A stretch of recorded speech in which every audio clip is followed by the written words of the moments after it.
नमस्कार साथियों, स्वागत है आपका हमारे यूट्यूब चैनल फाइंड जॉब में। देखिए, परसेंटेज के बहुत ही महत्वपूर्ण प्रश्न हैं और ये प्रश्न परीक्षा में पूछे गए हैं और परीक्षा में 2-2 3-3 बार ये प्रश्न आए हुए हैं। इसलिए हमारे साथ बने रहिए शुरू से लेकर के अंत तक। देखिए, बहुत ही महत्वपूर्ण प्रश्न आपके सामने है। क्वेश्चन में लिखा है, एक परीक्षा में ए को बी की अपेक्षा 25% अधिक अंक मिले, बी को सी की अपेक्षा 10% कम अंक मिले और सी को डी की अपेक्षा 25% अधिक अंक मिले, तब यदि डी को 500 में से 320 अंक मिले हैं तो ए को कितने अंक मिले हैं। देखिए, इस क्वेश्चन को आप किस तरह से सॉल्व करोगे, बहुत फास्ट तरीके से अगर आप सॉल्व करोगे तो इसे कैसे सॉल्व करोगे, अब आप जरा ध्यान से देखना।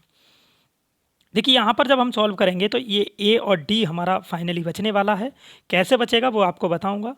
अब देखिए, इसने कहा है ए को बी से ज़्यादा मिले हैं, तो अगर ए को बी से ज़्यादा मिले हैं, बी को अगर 4 मिले हैं तो इसको 5, क्योंकि मैंने परसेंटेज को किस में चेंज कर दिया है, फ्रैक्शन में। फिर देखिए ये कितना हो जाएगा हमारा 9 और ये कितना होगा 10 होगा। सॉरी, यहाँ पर क्या होगा हमारा कि भाई यहाँ पर क्या मिले हैं, कम मिले हैं, ठीक है। तो जब इसको हमारे 10 मिले हैं तो इसको कितने मिलेंगे, 9। अब यहाँ पर फिर वही कंडीशन है, अधिक हैं तो 5/4। तो अब देखिए, इसमें कोई सॉल्व करने वाली बात नहीं है, सीधा हम सॉल्व करेंगे। 5 पंजे 25, 25 नेमा कितना हो जाएगा मेरे भाई, 25 नेमा हमारा हो जाता है कितना, 25 नेमा हमारा कितना होगा मेरे भैया, यहाँ पर जो होगा वो 225 हो जाएगा। इसी तरह से अगर मैं बात करूँ 4 चौक 16 कितना होगा, 160 होगा। लेकिन यहाँ पर जो दिखाई दे रहा है वो डी को कितने हैं, 320 मिल रहा है। तो यहाँ पर मुझे पता है कि ये इसका कितना हो रहा है, दुगना हो रहा है। 320 करने के लिए तो मैं भी इसका दुगना कर दूंगा, और जैसे ही मैं इसका दुगना करूँगा तो मेरा आंसर कितना आएगा, 450 आएगा। तो इससे ज़्यादा फास्ट नहीं हो सकता। अब देखिए, हम आपको स्टेप बाय स्टेप बताते हैं कि सवाल किस तरह से हमें ये सॉल्व करना है। देखिए, पहले हम इस सवाल का आपको क्या बताएंगे, बेसिक। ठीक है, क्या बताएंगे हम, पहले इसका बेसिक बताएंगे। देखिए किस तरह से रेशियो का सवाल है ये।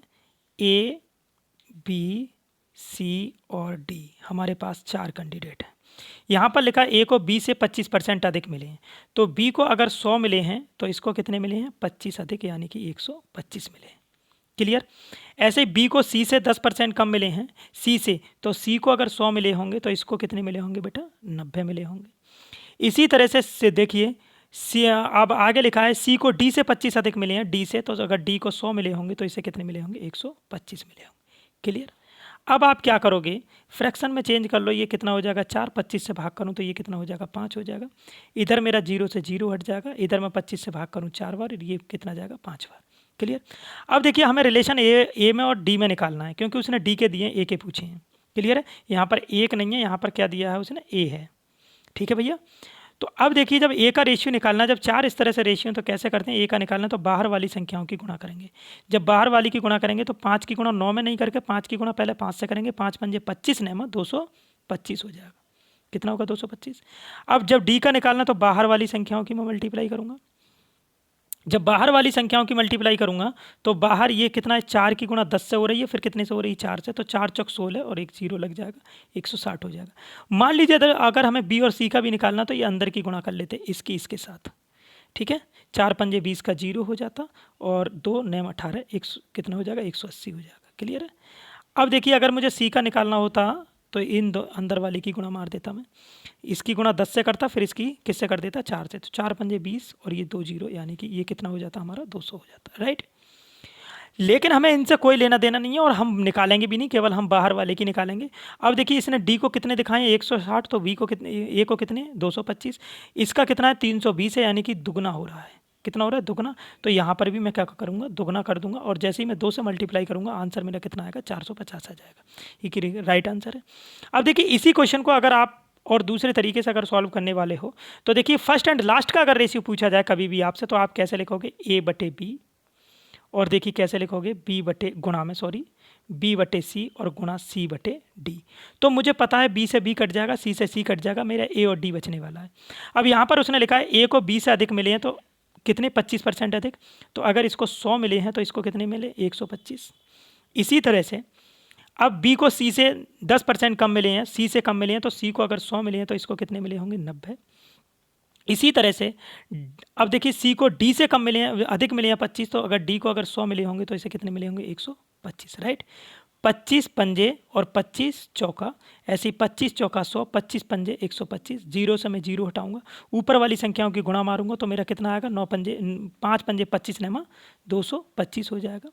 नीचे अगर मैं गुणा करूंगा 4 चौक 16, एक जीरो है, 160 हो जाएगा। अब देखिए डी का नीचे है और ए का ऊपर है, तो डी का कितना है 320 है, तो 2 से मैं गुणा कर दूंगा, इधर भी 2 से गुणा कर दूंगा, तो मेरा आंसर कितना आएगा 450 आएगा, यानी कि बी आंसर आपका क्या होगा, राइट होगा। क्लियर। अब देखिए अगला क्वेश्चन भी एकदम महत्वपूर्ण प्रश्न है, ध्यान से जरा सवाल को देखना। देखिए सवाल में क्या लिखा है, सवाल बहुत मजेदार सवाल है। क्वेश्चन में लिखा है एक परीक्षा में 40, 50 तथा 60 छात्रों वाले 3 समूह ने भाग लिया और उनमें उनका उत्तीर्ण प्रतिशत क्रम से 100%, 90 और 80 है। तब उन सभी समूह के कुल छात्रों का उत्तीर्ण प्रतिशत ज्ञात कीजिए। तो देखिए पहले हमारे पास जो कैंडिडेट हैं वो कितने हैं, 40, 50, 60 हैं।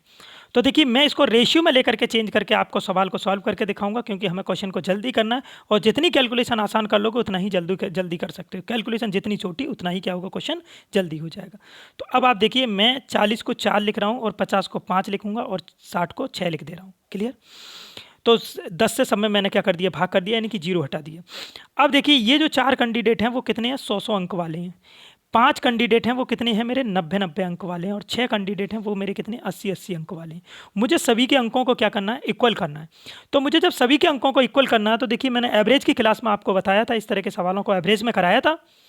एवरेज में क्या करेंगे हम, जो सबके अंक अलग अलग हैं हमें कहीं पर बीच में सेटिस्फाई करना है। तो बीच में सेटिस्फाई करने का मैं मतलब है कि मैं 90 पर सेटिस्फाई कर रहा हूँ। यानी कि देखिए 5 लोगों के पास 90-90 रुपए हैं, मैं सबके पास 90-90 करने की कोशिश करता हूँ। आंसर हमारा 90 से नीचे है, बाद में चेक करेंगे कैसा आएगा। अब देखिए अगर मैं 90-90 पर सेटिस्फाई करने की कोशिश करूं तो इसमें 10-10 की जरूरत है। तो मैं क्या करूंगा, 4, देखो इधर 10-10 फालतू है, तो मैं 4 लोगों से इधर से निकालूंगा और इधर 4 लोगों को 10-10 दे दूंगा। जब मैं 4 लोगों को दे दूंगा, भाई यहाँ पे मैंने 4 लोगों को दे दिया, इधर से 4 लोगों को निकाला, तो इन पे तो 90 हो गए, इस पे भी 90 हो गए, लेकिन यहाँ पर 4 लोगों पे 90 हो गए। कैंडिडेट कितने, 6, तो दो लोग ऐसे बचे जिन्हें अभी 10-10 की और ज़रूरत है। तो देखिए 2 लोगों पे 10-10 की और ज़रूरत है, तो अब हम कहाँ से लाएंगे, तो बाकी सबके कम करने हैं, तो हमें 20 रुपए की और ज़रूरत है। भाई 20 रुपए और होते तो हमारा काम हो जाता, लेकिन 20 है नहीं, तो हम क्या करेंगे, 20 सबके निकाल दो। अब ये देखो सब पे से कितने कितने निकलेंगे, हमारे पास कैंडिडेट कितने हैं, 4 और 6 10 और 5 15 कैंडिडेटों से 20 रुपए हमें निकाल के बाहर करने हैं, क्योंकि 20 हमारे पास कम है। जब कम बाहर निकालने हैं तो मैं 5 से भाग कर दूं 3 बार, 5 से भाग करूंगा 4, और जब मैं भाग करूंगा 3 एकम 3 और 3 तिया 9 और 3 तिया 9, यानी कि 1.33 कम हो जाएगा। जब 1.33 कम होगा कितने में से, अब 90 से कम हो रहा है, तो 90 से जब मैं 1.33 कम करूंगा तो मैं डायरेक्टली क्या करूंगा, 90 में से 1.33 कम ना करके मैं 2 कम करता हूं, तो मेरे पास कितना बचेगा, 88 बचेगा। अब मैंने 0.66 ज़्यादा कम किया, यानी कि 0.66 यहाँ पर मैं ऐड कर दूंगा, या घटाना चाहो तो घटा के देख सकते हो, और मेरा आंसर क्या होगा, ए आंसर आपका राइट हो जाएगा। देखिए आसानी से सवाल हो चुका है। वैसे आपको थोड़ी दिक्कत होती कि आप पहले इन संख्याओं की गुणा करोगे, सबकी गुणा करने के बाद टोटल में आप क्या करोगे, 15 से भाग कर दोगे, आंसर आपको फिर भी मिल जाएगा। जैसे आप चाहो वैसे कर सकते हो। मेरा कहने का मतलब है, यदि आप 4 की गुणा कितने से कर दो, 100 से, और यहाँ पर 5 की गुणा कितने से कर दो, 90 से, और यहाँ पर कितने की 6 की गुणा 80 से कर दो, और जो भी आपका आए, जैसे ये 400 आएगा, ये 450 आएगा, और ये 8 छंग 48, 480 आएगा, और मैं क्या करूँ, सबको जोड़ दूँ, और मैं क्या कर दूं, सब कैंडिडेटों की संख्या 15 है, और 15 से अगर मैं भाग करूंगा तब भी मेरा यही आएगा 88.66, राइट। तब भी मेरा आंसर क्या आएगा, 88.66 हो जाएगा। क्लियर। अब नेक्स्ट क्वेश्चन की तरफ हम चलेंगे। देखिए अगला क्वेश्चन आपके सामने है। अगला क्वेश्चन देखिए जरा ध्यान से। एक अभ्यर्थी को 35% अंक मिले हैं और वह 40 अंकों से अनुत्तीर्ण हो गया, मतलब फेल हो गया है। एक अन्य अभ्यर्थी को 60% अंक मिले हैं और वह 35 अंकों से उत्तीर्ण हो गया, तो परीक्षा का अधिकतम अंक ज्ञात कीजिए। तो यहाँ पर जो हमसे क्वेश्चन पूछे जाते हैं, या तो अधिकतम अंक पूछा जाता है, या उत्तीर्ण प्रतिशत पूछा जाता है, या उत्तीर्ण पूर्णांक। तो इस तरह के क्वेश्चन आगे आपको दिए जाएंगे। अभी आप बात करेंगे, हम पूर्णांक की क्वेश्चन में बात करेंगे। देखिए पूर्णांक हमसे पूछा है, जैसे मैं बात करूँ, देखिए कोई हमारी ये पासिंग स्टेट है, पासिंग सीमा है। क्लियर। यहाँ पर जहाँ पर कैंडिडेट पास होता है। अब देखिए जब इस कैंडिडेट के हमारे कितने नंबर आए हैं, 35% नंबर हैं, जब 35% हैं तो वो कितने रह गया, इस लाइन को छूने से 40 अंक पीछे रह गया। कितना पीछे रह गया, ये 40 नंबर पीछे रह गया। जब अगले कैंडिडेट के 60% नंबर आए तो इस लाइन को पार करके कितना निकल गया, आगे 35 आगे निकल गया। तो मेरे भाई इन दोनों कैंडिडेटों के बीच में जो डिफरेंस है, वो डिफरेंस आपको देखना है, कितना डिफरेंस है। देखिए कितना डिफरेंस है, यहाँ 35% है, यहाँ 60% है, तो कितना का डिफरेंस है, 25% का डिफरेंस है। कितने का डिफरेंस है, 25 का। और नंबरों में ये 40 नंबरों से इससे पीछे यानी कि फेल है, इसके 35 ज़्यादा हैं, तो कितने नंबरों का डिफरेंस हो गया, ये 75 का डिफरेंस हो गया। दोनों को ऐड कर देंगे, दोनों को ऐड करेंगे। अब देखो यहाँ पर कितना है, ये 25 3 गुना है, तो पूर्णांक कितना होगा, हमारा जो पूर्णांक होता है वो हमेशा कितना होता है मेरे भाई, पूर्णांक जो होता है वो हमारा 100% होता है। तो 100 करने के लिए मैं मल्टीप्लाई क्या करूँगा, 4, तो ये 100 हो जाएगा, इधर भी मल्टीप्लाई 4 से करूँगा तो मेरा आंसर कितना आएगा, ये 300 आएगा। यही मेरा क्या होगा, पूर्णांक हो जाएगा, राइट। तो आंसर हमारा क्या होगा, देखिए इसको जब समझ में आ जाएगा तो इसको आपको बनाने की ज़रूरत नहीं थी। क्लियर, बात समझ में आ गई होगी। अब अगले सवाल की तरफ चलते हैं। देखिए एक बार फिर से समझ लीजिए, 35 से जब हम 60 पे पहुंचे तो हमारा डिफरेंस कितना आया, 25% का, और एक 40 नंबरों से फेल है यानी कि 40 नंबर पीछे है, और दूसरा हमारा कितना है, 35 नंबर आगे है। तो दोनों में कितना डिफरेंस होगा, जैसे भाई 2 कैंडिडेट हैं, एक के 40 कम रह गए और एक के ज़्यादा आए हैं, तो इन दोनों में अंतर कितना हो जाएगा, 75 का हो जाएगा। तो 25 की वैल्यू कितनी है हमारी, 75 है। 100 की निकालना तो मल्टीप्लाई 4 कर दो, मल्टीप्लाई क्या कर देंगे 4। वैसे भी 25 का ये कितना है, 3 गुना, तो 100 का 3 गुना कितना होगा, 300 हो जाएगा, राइट। नेक्स्ट क्वेश्चन की तरफ हम चलते हैं। देखिए अगला सवाल आपका एकदम अच्छा सवाल है, ध्यान से देखने की जरूरत है। क्वेश्चन को ध्यान से देखिए। क्वेश्चन में लिखा है, राकेश ने एक परीक्षा में 273 अंक प्राप्त किए हैं जो 5% से 5 अधिक हैं, 5% अधिक हैं। यदि लोकेश को 312 अंक मिले हैं तो उसने 5 अंकों से कितने प्रतिशत अंक अधिक प्राप्त किए हैं। तो बेसिक से आप लोग निकाल लोगे, यहाँ पर ये 105% की वैल्यू, फिर 100% की वैल्यू निकालोगे, उसके बाद 312 पे आप कलेक्ट कर दोगे। लेकिन देखिए किस तरह से हमें सवाल को करना है, जैसे अभी आपने परसेंटेज से अंकों की तरफ को उठाया था, अब इस बार हम अंकों से परसेंटेज की तरफ उठाएंगे। भाई हमारा जो पूर्णांक होता है, जो हमारा पूर्णांक होता है वो कितना होता है, देखिए जो मेरा पूर्णांक होता है वो हमेशा कितना होगा मेरे भाई, पूर्णांक कितना होगा, 100% होगा। पूर्णांक कितना होगा, 100%। अब जब उसको देखिए यहाँ पर लिखा राकेश ने 273 अंक प्राप्त किए, तो 5% अंक अधिक है, यानी कि 100 से ऊपर गए। तो ये जो 273 अंक है ना, ये 273 अंक हैं, ये जो 273 अंक की जो वैल्यू है वो कितनी है, 105% के बराबर है। कितनी, 105 के बराबर है। अब लोकेश ने कितने प्राप्त किए हैं, 312। तो मैं यहाँ पर या तो 1% की वैल्यू निकाल लूँ, वरना जरूरत नहीं है, मैं डायरेक्ट क्या करूँगा, 312 अंक की वैल्यू निकालूंगा। क्या 312 अंक कितने परसेंट के बराबर है, तो 105, और ये कहाँ जाएगा, 273 नीचे जाएगा, और गुणा में कितना जाएगा, 312 जाएगा। क्लियर। अब हम भाग करते हैं। देखिए मैं भाग कर ले रहा हूँ, कितने से भाग कर दूँ, यहाँ पर मैं अगर यहाँ पर 9 से भाग कर लूँ, 9 से नहीं करता, चलो 3 से भाग कर लूँ, 3 नेम 27, और 13 से करो। अच्छा 13 से करने में ज़्यादा बढ़िया रहेगा। देखो 13 दूनी 26, ज़्यादा कैलकुलेशन करने में कोई फ़ायदा नहीं। 13 दूनी 26 और 13 एकम 13, यहाँ पर भाग कर लो। देखो 13 दूनी 26, कितना हो गया, 52, 13 चौका 52।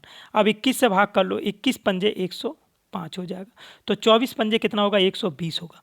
तो कितना पूर्णांक ऊपर गया, 20, यानी कि 120 हुआ। जैसे 120 हुआ तो कितना अधिक है हमारा, 20%। तो आंसर हमारा क्या होगा, ए होगा। यदि कोई सवाल आपके समझ में नहीं आता है तो वीडियो को 2 बार या 3 बार रिवर्स करके देख लेना, सारे क्वेश्चन क्लियर हो जाएंगे। और देखिए मैंने बहुत ही महत्वपूर्ण प्रश्न आपको यहाँ पर क्वेश्चनों को कराया है, क्योंकि ये क्वेश्चन बार बार परीक्षा में पूछे गए हैं। एसएससी सीजीएल में भी पूछे गए, एनटीपीसी में पूछे गए, दो सवाल इसमें से एसआई में भी पूछे गए हैं। तो इसी तरह के और भी क्वेश्चनों को देखने के लिए बने रहिए हमारे साथ। धन्यवाद, और मिलते हैं कुछ अच्छे सवालों के साथ अगली वीडियो में। धन्यवाद।